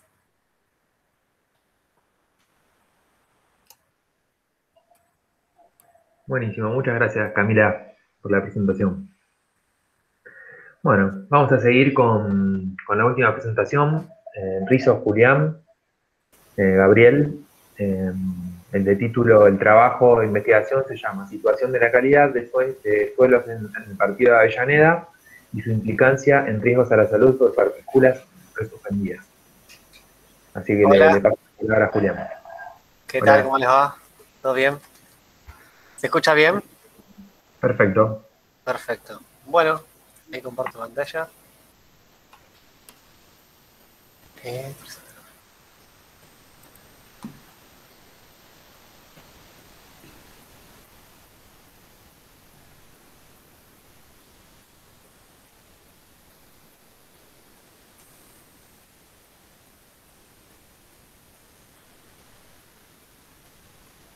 ¿Se ve? Sí, se ve bien. Perfecto. Bueno, el resumen que presenté en el Congreso es una parte de lo que voy a presentar ahora, en realidad, porque era una parte de mi tesina.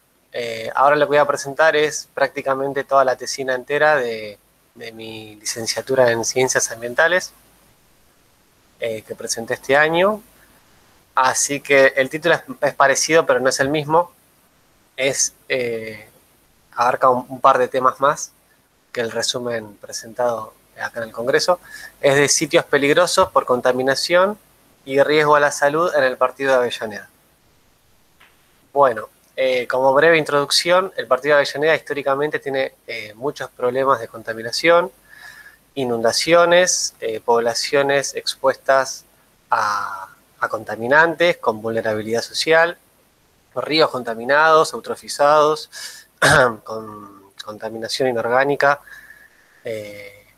como metales pesados, basurales a cielo abierto, sitios de arrojo de basura, son como basurales intermitentes, y todas estas cuestiones trajo movilización vecinal.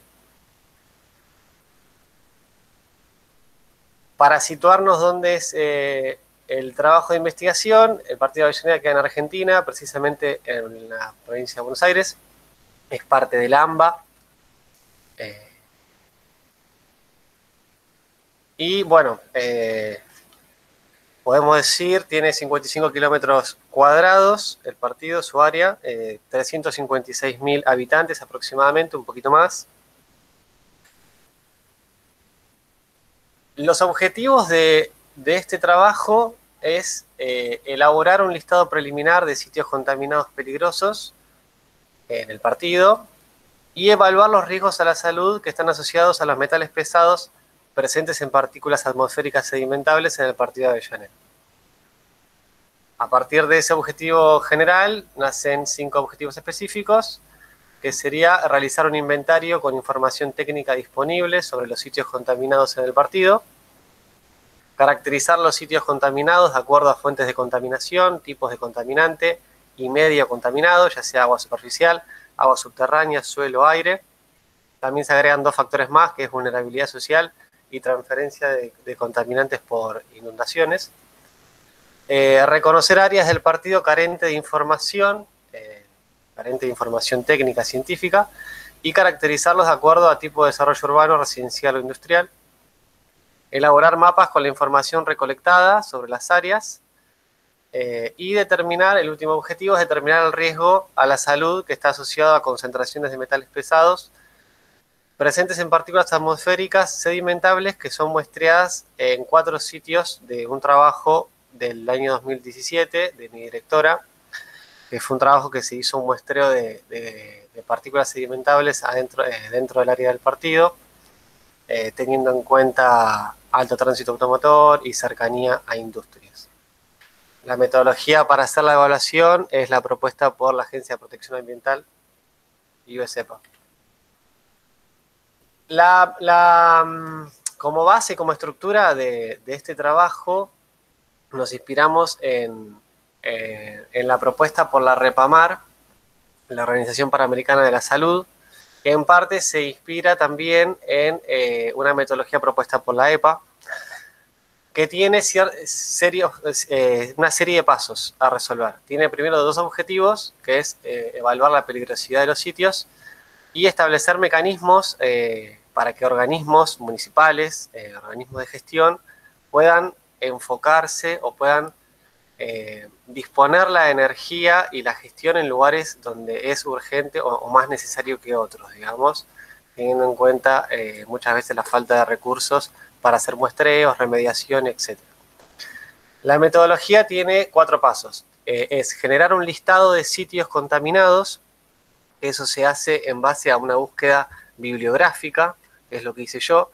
En base a una búsqueda bibliográfica, recolectás toda la información técnica que haya, que hayan hecho muestreos de cualquier tipo de medio en el área que uno quiera, para identificar cuáles son los sitios donde ya se sabe que está contaminado, donde hay sitios donde no se sabe cuál es la situación ambiental, pero hay denuncias de vecinos, etc.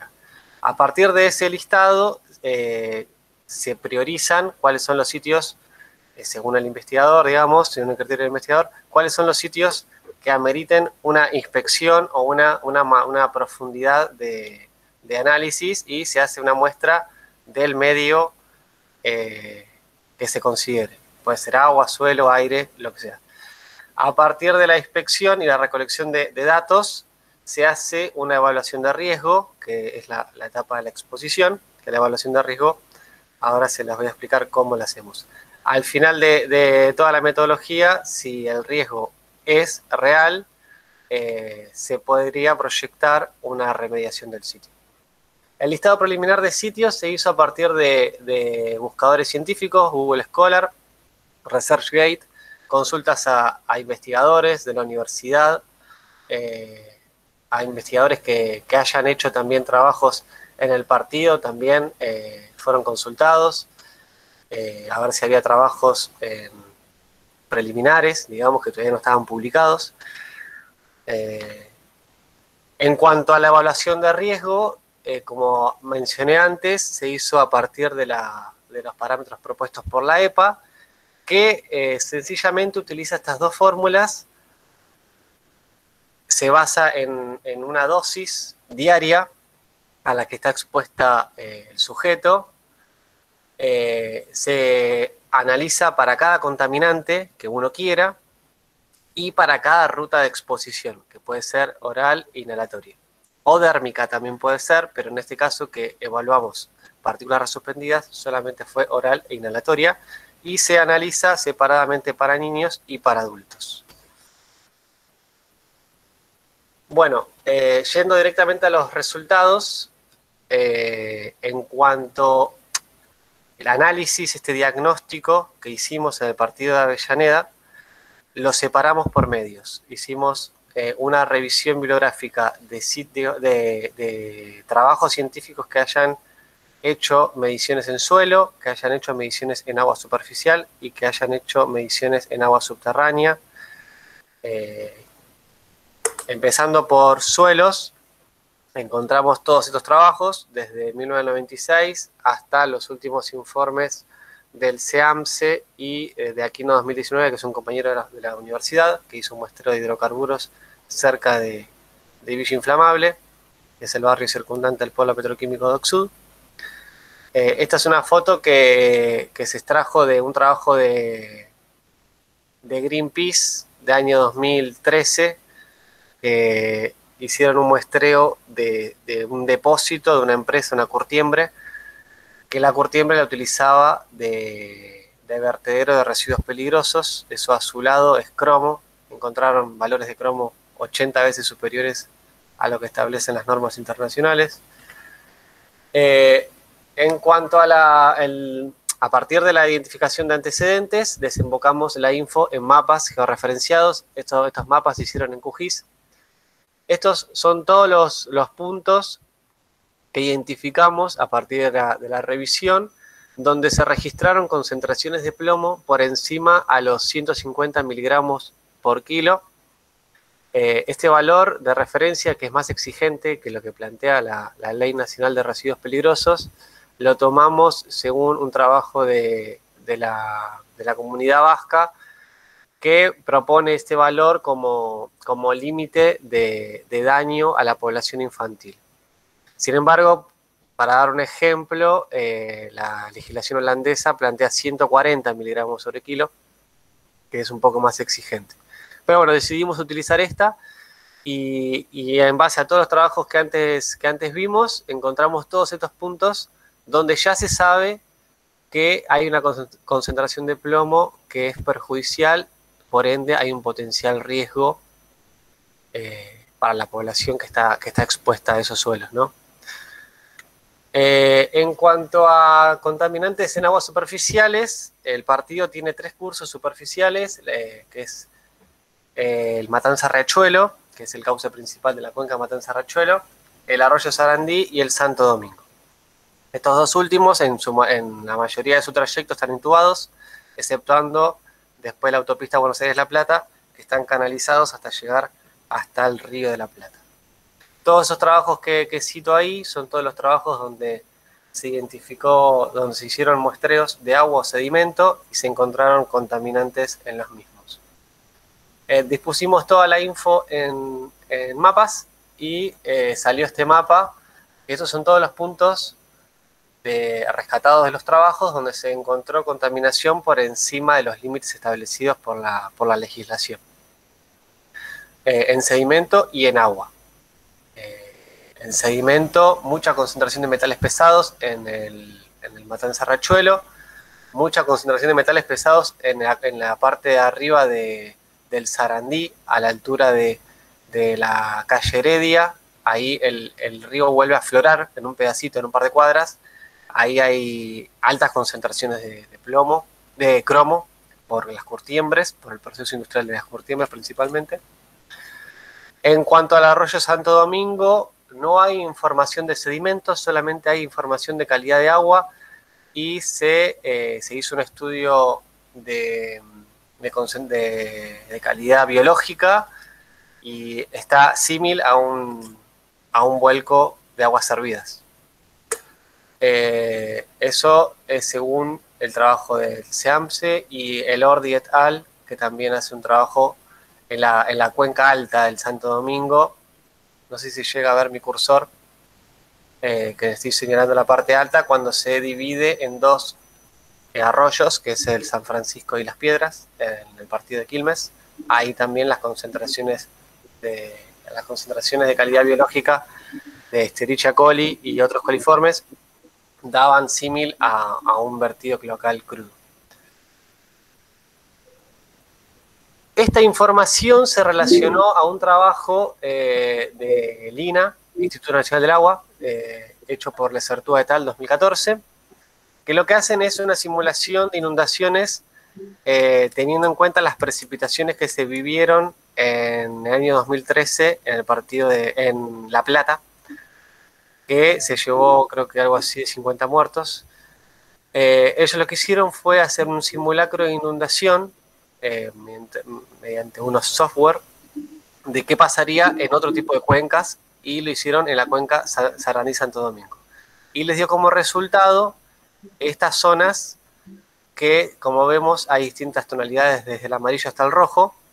El amarillo clarito sería de 0 a 30 centímetros, el naranja que le sigue de 30 a 1 metro, el que le sigue de 1 metro a 1,5 metros, y el rojo de 1,5 metros para arriba de altura de agua que llegaría en el caso de vivir una inundación como la que se vivió en La Plata en 2013. Lo que no indica el trabajo es por cuánto tiempo se vive, por qué lapso de tiempo sufrirá esa altura de inundación, esa área. No lo hicieron ahí, lo hicieron en otros partidos y estimaban media hora, o sea, son tiempos cortos, la realidad es que son tiempos cortos de inundación, pero la saturación es muy alta, y eso, en base a muchos trabajos que pude encontrar de Estados Unidos, más que nada, la transferencia de contaminantes por saturación de agua, saturación de suelo por agua, que provoca las inundaciones, la transferencia de contaminantes es posible. Entonces, en este caso, la transferencia de contaminantes de los arroyos o de los suelos contaminados puede llegar a ser más directa a la población expuesta por una inundación. Este tema también lo propone Rato, que es una investigadora en la cuenca baja del Matanza Rachuelo. También hizo un muestreo de las orillas, y una de las conclusiones a la que había llegado es que la transferencia de contaminación por crecidas es posible y se da, y es algo a tener en cuenta cuando el agua está en contacto con residuos peligrosos. En cuanto al agua subterránea, también encontramos antecedentes técnicos, más que nada de Acumarina 2018. Todos estos puntos son muestreos de agua que se hicieron en el partido, y en todos los sitios dio concentraciones, dio que el agua de pozo está inhabilitada para ser consumida directamente, más que nada por contaminación inorgánica. Esto está bueno tenerlo en cuenta porque 360, según el censo 2010 el Censo Nacional 2010, 363 personas dentro del partido no... Perdón, ¿me dijiste algo? Quedan 2 minutos. Upa. 363 hogares no tienen acceso a agua segura ni a cloacas. Voy a meterle el acelerador porque me faltan varias. También analizamos la cantidad de basurales que hay en el partido. El mapa de arriba es un mapa extraído de Acumar, que se identificaron 9 basurales, pero la foto de abajo la sacamos con nuestro grupo de investigación cuando fuimos a hacer un muestreo, y no es un basural identificado por Acumar. Esto indica que hay basurales que no están siendo identificados y existen, digamos.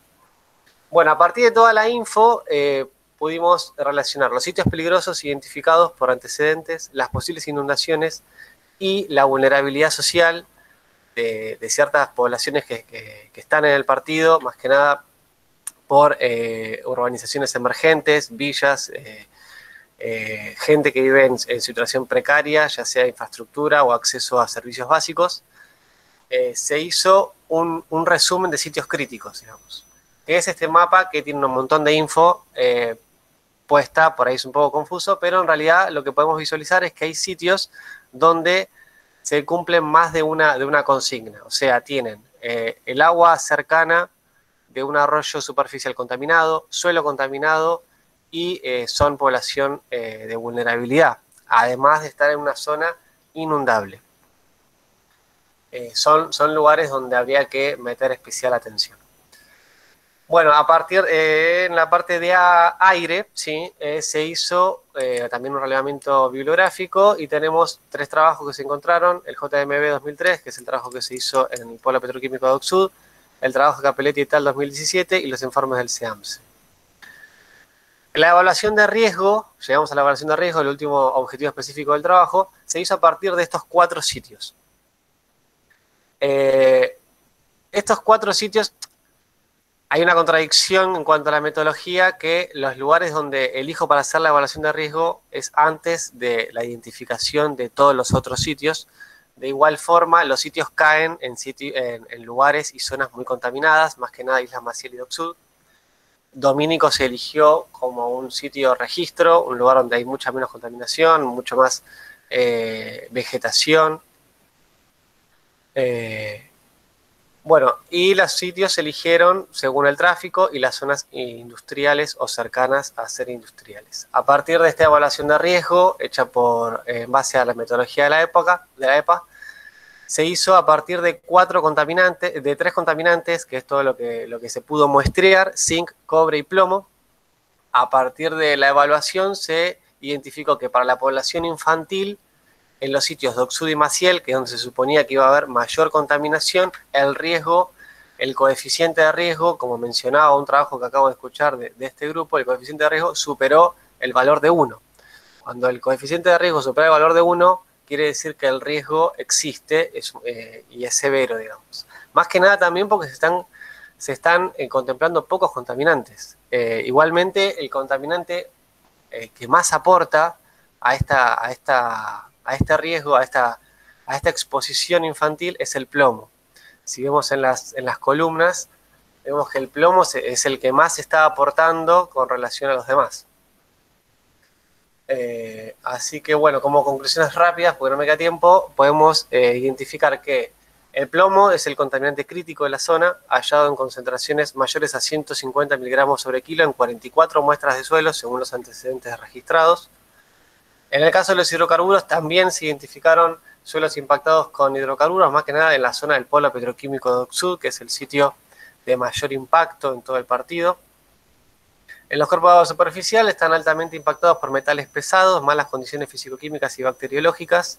Rachuelo, Sarandí y Santo Domingo presentan altas concentraciones de contaminantes en agua y sedimento que lo hacen peligroso para la salud que está expuesta. En cuanto a las transferencias de inundaciones, en base a las estimaciones hechas por Lecertúa, podemos ver que hay un gran área con inundaciones mayores a los 0,30 metros, 30 centímetros sería. Se contempla ese valor porque es el valor que se estipula es el valor de ingreso a las casas que están cerca del asfalto, digamos. Es el valor límite que estableció este trabajo para decir, a partir de acá, el agua de inundación va a ingresar a las casas. Además, no lo mencioné en el trabajo porque ya era demasiado, hay una zona de influencia de la cuenca Matanza-Rachuelo que también es inundable, que es el San Francisco de Asís, que es antes del meandro de Bryan. Bueno, eso no lo pude señalar. En cuanto al agua subterránea, no está en condiciones de ser ingerida, más que nada por sólidos disueltos y contaminación inorgánica. En cuanto a los basurales, bueno, se identificaron 9 sitios y hay sitios que no están identificados. Habría que hacer un relevamiento nuevo. En cuanto a las denuncias, que esto tampoco lo puse porque ya era demasiado, se encontraron 168 denuncias, principalmente por establecimientos industriales. Y en cuanto a las noticias periodísticas, que eso sí es importante, la mayoría de noticias periodísticas, o sea, de información no técnica, digamos, pero que también hay que tener en cuenta, son en base a contaminación en el Santo Domingo y en el SEAMSE. Ahí es donde se recibieron más denuncias y donde hubo más rescate de noticias periodísticas. Sitios donde no hay información técnica considerable. La verdad, en el Santo Domingo es tremenda la falta de información y de estudios que hay. Y en el SEAMSE solamente hay estudios hechos por ellos que a veces dan mucho que desear, la verdad. Y en cuanto a la evaluación de riesgo, bueno, en Maciel y Oxud, ahí terminó, los valores dieron de coeficiente de riesgo mayores a 1. Esto significa que hay una severa amenaza para la salud de los niños y cabe destacar que solo se tomaron 3 metales pesados en partículas sedimentables, así que eso es solamente una parte de los contaminantes a los que se expone la población, ¿no? Bueno, y ahí terminamos. Buenísimo. Muchas gracias, Julián. ¿No? Disculpen. Muchas gracias, Julián. No, a ustedes. Bueno, vamos a un aplauso para todos. Dando un cierre final. No sé si tienen alguna duda, alguna pregunta que le quieran realizar a los... Yo quería, perdón, me resultó sumamente interesante el trabajo de Julián. Felicitaciones por esta gran recopilación que hiciste de estos materiales, porque es impresionante la cantidad de estudios que hay y vos creo que en tu trabajo de tesis lo pudiste sintetizar muy bien. Así que muchas felicitaciones y quería saber si podíamos llegar a tener el documento de tu tesis, como para poder leerlo y trabajarlo en las cursadas también con los alumnos. Nosotros damos una materia que tiene que ver con el riesgo en la Universidad Nacional de Luján, así que me interesaría mucho poder leer tu trabajo. Primero, muchísimas gracias por lo que me decís, y más vale, te mando la tesis para que la tengas. Eso quedó un poco larga, también porque son como más de 100 páginas, porque también tanta info recolectada terminó ocupando mucho espacio. Pero sí, ahora les dejo mi correo si quieren y se las mando a todas las personas que quieran. La verdad era la idea difundirla, ¿viste? Porque también tiene una cuota social, la tesis, un poco, ¿no? Como ver también la cantidad de sitios donde no hay info también es alarmante, y donde los vecinos sí se preocupan, pero no hay una respuesta en la gestión, digamos. Como pasa en todos lados igual, no es que es algo particular de Avellaneda. Avellaneda es particular porque tiene una historia de industrial muy, muy intensa, tiene uno de los pueblos más grandes de América del Sur, de polo petroquímico, entonces es toda una cuestión. O sea, el fallo Mendoza nació a partir de un caso dentro del partido de Avellaneda, de la población que estaba expuesta a plomo en Villa Inflamable, que es el barrio que está al lado, pegado. Así que tiene mucha historia. Claro, tal cual, porque uno puede leer un montón de cosas por separado. Estudios etnográficos, estudios más bien físicos que muestran esta calidad del suelo, del aire y del agua. Y bueno, pero realmente tener un estudio tan completo desde una visión social, pero que también atiende a la contaminación, me parece sumamente interesante. Así que te felicito. Muchas gracias. Bueno, Elizabeth había levantado la mano. A ver si... Sí, yo estoy, en realidad, impresionada. Está muy bueno el trabajo de Julián. En realidad escuché anteriores y también tienen, el de Camila me encantó. Pero en el caso de Julián, yo estoy haciendo el doctorado, pero de geografía.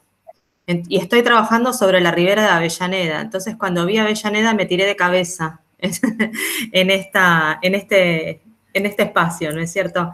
Así que, Julián, me gustaría después contactarme con vos, igual que Carolina, poder leer tu tesis. Lo mío es geográfico, muy social, tiene que ver con inundaciones, pero tiene que ver mucho con el cambio de la ribera en Avellaneda. Y hay una parte, por supuesto, porque el cambio de habitar y de las funciones que Avellaneda y su ribera tuvo, ya no las tiene y es producto de la contaminación, ¿no? Entonces, y de los cambios de los usos del suelo. Entonces, me vino fenomenal escucharte. Así que yo ahí en el chat había puesto mi mail. Ahí ya lo pusiste vos, fenómeno. Sí, igual si querés rescato el tuyo ahí. También te la puedo mandar directamente. Bueno. Es muy interesante lo que decís también. Pero más allá de leer tu tesis, primero la leería y después me gustaría contactarme con vos para ver si podemos tener una entrevista, aunque sea virtual, porque seguro va a ser enriquecedor para mi futura tesis. Y bueno, estos espacios son justamente para eso. Así que te felicito, sos muy joven, yo soy una señora más grande, pero la experiencia creo que cuenta. Te agradezco mucho, gracias por el espacio. De nada. Bueno, No sé si alguien más tiene alguna pregunta, si no ya vamos cerrando. Estamos un poco pasados, así que así pueden también disfrutar de las otras actividades, porque hay algunas actividades que ahora les voy a dejar el enlace, si quieren ver, que están cerrando también las últimas actividades de la jornada, por si quieren ingresar, ahí se les dejo en el chat. No se copia el enlace, ahora lo digo. Me voy a copiar de acá. Ahí está. Por si quieren ver las actividades que están dando. Así que bueno, quería Muchas agradecerles gracias a todos, especialmente a todos los participantes, que estuvieron muy buenos todos los trabajos. Mis felicitaciones por la presentación, y aparte de ellos, hubo un equipo atrás de personas también que lo elaboraron a los trabajos, así que también felicitaciones a todos. Y al comité organizador también que viene, o sea, que dio lugar al espacio que está muy bueno que se pueda compartir la información, ¿no? Sí, tal Así cual. que, bueno. Muchas gracias, perdón, pero realmente muy bien organizadas las jornadas, uno siempre se sintió bien informado, nos mandaban mails constantemente contándonos cómo se iban a ir sucediendo los hechos, así que felicitaciones a la organización porque estuvo realmente excelente. Muchas gracias, sí, hubo mucho laburo atrás de todo. Sí, me sumo a esa felicitación también, ¿eh? Sí, se notó el gran trabajo, impresionante. Así que gracias por es un aporte de todos, es el esfuerzo de todos que se puede lograr, ¿no?